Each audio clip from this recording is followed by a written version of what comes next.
à résoudre des équations du premier degré à travers 3 exemples. Le premier exemple, c'est 3x plus 3 égale 4 plus x. Donc l'idée, ce sera de mettre les termes en x à gauche et les termes constants à droite. Donc on réécrit l'équation dans un premier temps. On a 3x plus 3 égale 4 plus x. Nous, ce qu'on a dit, c'est qu'on ne voulait pas de termes constants à gauche. Donc le plus 3 nous gêne. Pour le faire disparaître, on va faire moins 3. Mais si on le fait à gauche, on le fait à droite. Pourquoi? Parce que imaginez que vous ayez une balance à l'équilibre. Si vous retirez 3 kg d'un côté, il faut retirer 3 kg de l'autre pour qu'elle reste à l'équilibre.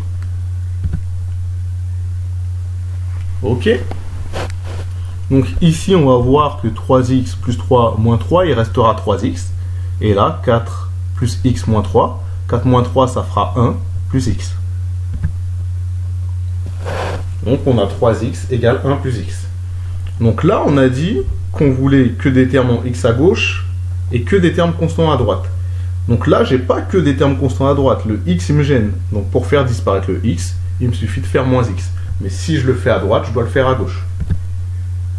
Donc on réécrit l'équation et on fait moins x. Donc ce qui nous donne comme équation 2x égale 1. Donc là, nous, on a 2x égale 1, donc c'est bien, on a des termes en x à gauche, des termes constants à droite. Mais c'est pas suffisant. Nous, on ne veut pas 2x, on veut x. Il y a une astuce qu'on connaît, c'est que 2 divisé par 2, ça fait 1. Donc si je divise par 2, ça fera x égale 1 divisé par 2. Dites-vous que si pour 2 baguettes, vous payez 1 euro, si pour 2 baguettes, vous payez 1 euro, pour une baguette, vous payerez 50 centimes. Donc là, on divise par 2 de chaque côté. Ce qui donne x égale 1,5. Ou x égale 0,5. Donc là, c'est pas fini. On va remplacer x par 1,5 dans l'expression de gauche, puis dans l'expression de droite, et on va voir si on obtient les mêmes résultats. 3 fois 1,5 plus 3, ce qui est égal à 3,5 plus 3, ce qui fait 4,5. Donc là, on a remplacé x par 1,5 dans l'expression de gauche. Donc, on a remplacé x par 1,5 dans cette expression-là. Maintenant, on va remplacer x dans l'expression de droite, ce qui fait 4 plus 1,5. Donc, on a remplacé x par 1,5. 4 plus 1,5, ça fait 4,5. Donc, on voit bien qu'on obtient le même résultat. Donc, x égale 1,5 est bien solution de l'équation. Deuxième exemple, il est assez simple. Donc, c'est x plus 2 égale 4. Nous, on va avoir les termes en x à gauche, donc s'affranchir des termes constants à gauche. Donc le plus 2 me gêne, je vais faire moins 2 de chaque côté. Ce qui me donne x égale 2. On va vérifier en remplaçant x dans l'expression de gauche si on obtient bien 4.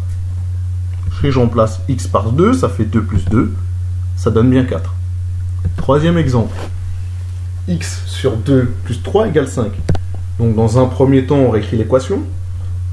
Là, c'est pareil. Nous, on a les termes en x à gauche. C'est ce qu'on veut.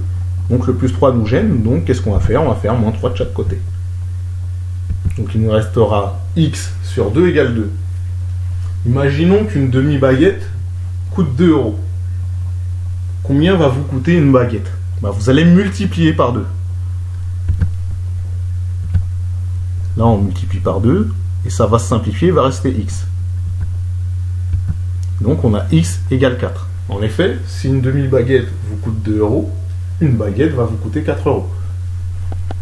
Donc, de même, on va vérifier en remplaçant x par 4 dans l'expression de gauche, on va vérifier si on obtient bien 5. 4 divisé par 2 plus 3.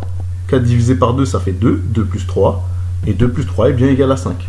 J'espère que vous avez apprécié cette vidéo et qu'elle a pu vous aider à comprendre comment on résout des équations du premier degré. À très bientôt.